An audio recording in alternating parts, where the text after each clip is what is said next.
తాకట్టులో ఉన్న బంగారాన్ని విడిపించి ఆ రోజున్న మార్కెట్ ధర కట్టి మిగిలిన డబ్బును మీకు అందిస్తుంది కొమ్మూరి గోల్డ్. నమస్తే, నేను ముఖేష్.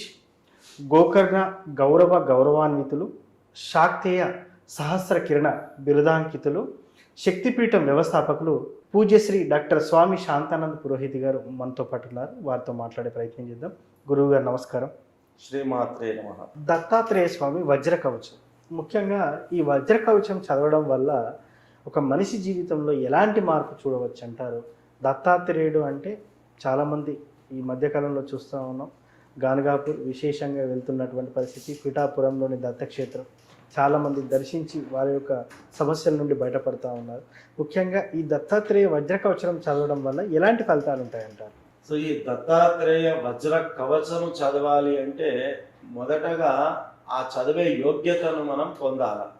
ఏంటి క్వాలిఫికేషను దీన్ని చదవాలి అని అంటే దత్తాత్రేయుడు ఎట్లాగా వచ్చాడో అది ముఖ్యమైనటువంటి విషయం.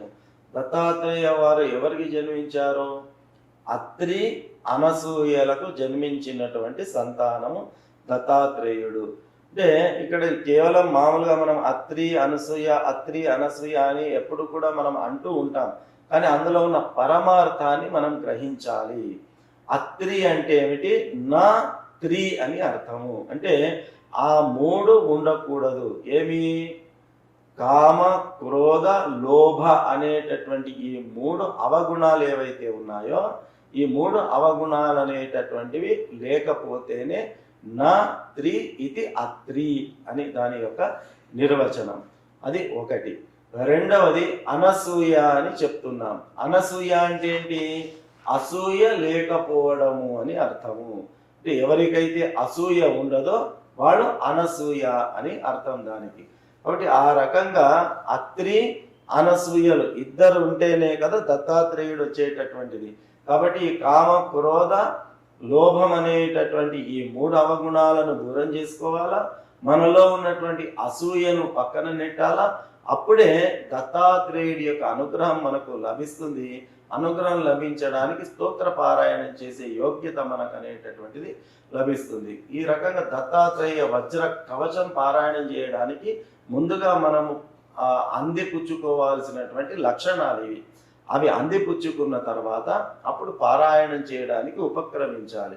ఈ దత్తాత్రేయ వజ్ర కవచ పారాయణం చేయడం వల్ల సర్వము మనకు లభిస్తుంది. ఎందుకు అంటే బ్రహ్మ, విష్ణు, మహేశ్వరుల యొక్క స్వరూపమే దత్తాత్రేయుడు. కాబట్టి త్రిమూర్తులను మనము పూజిస్తే ఎలాంటి ఫలితం మనకు లభిస్తుందో దత్తాత్రేయుడిని స్మరించడం చేత, పూజించడం చేత, దత్తాత్రేయ స్తోత్ర పారాయణ చేయడం చేత ఆ త్రిమూర్తులను పూజించిన పూజా ఫలితం మనకు లభిస్తుంది.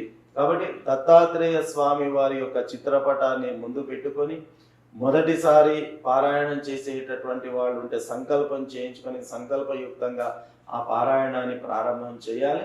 అయితే దత్తాత్రేయ పారాయణం చేసేటప్పుడు ప్రత్యేకించి బ్రహ్మచర్యము అనేటటువంటిది మనకు పద్ధతిలో సూచించడం జరిగింది.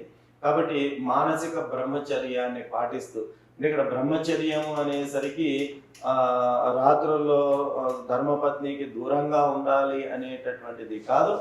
మానసిక బ్రహ్మచర్యాన్ని అంటే ఏంటి? మనస్సులో వికారాలు రాకుండగా మనము ఆ యొక్క స్తోత్ర పారాయణాన్ని చేయాలి అనేటటువంటిది మనకు ఉన్నటువంటి ముఖ్యమైనటువంటి నియమం. కాబట్టి ఆ మనోవికారాలు లేకుండగా మనము ఆసన శుద్ధితో సంకల్పయుక్తంగా ఆ స్వామివారి చిత్రపటాన్ని ముందు పెట్టుకొని ఈ యొక్క స్తోత్ర పారాయణాన్ని చేసి మనము తప్పకుండా ఆ స్వామివారి యొక్క అనుగ్రహానికి పాత్రలు కావచ్చు. మీరు అనారోగ్య సమస్య అంటారా, ఆర్థిక సమస్య అంటారా, వ్యాపార సమస్య అంటారా, కుటుంబ సమస్య అంటారా, సంతాన సమస్య అంటారా, ఉద్యోగ సమస్య అంటారా, ఏదైనప్పటికీ కూడా ఆ స్వామివారి సంపూర్ణ అనుగ్రహం చేత ఈ అన్ని సమస్యలకు పరిష్కారం మనం పొందవచ్చు. సో దత్తాత్రేయుడు వజ్ర కవచం వల్ల ఎన్ని ఫలితాలు ఉన్నాయంటారు? 100% ఎస్. సో ఎన్ని రోజులు చదివితే బాగుంటుంది అంటారు? మామూలుగా ఏదైనప్పటికీ కూడా ఒక కాల పరిమితి అనేది భగవంతుని సేవకు నిర్దిష్టమైన కాల పరిమితి లేదు.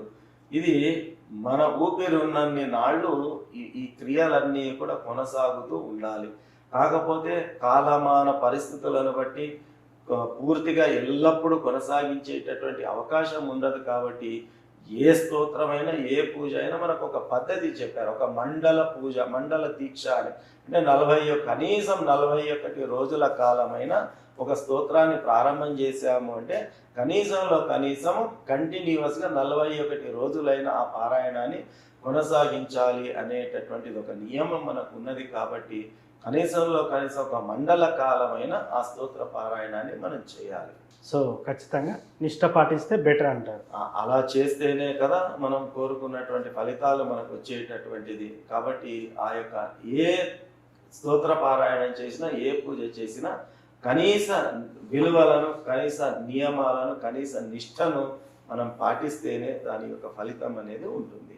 సో ముఖ్యంగా దత్తాత్రేయ వజ్ర కవచం చదవటం ఎలా చదవాలి, ఎలా చదివితే ఎటువంటి ఫలితం ఉంటుందని చాలా చక్కగా చెప్తున్నారు సార్. ధన్యవాదాలు. శ్రీమాత్రే నమః.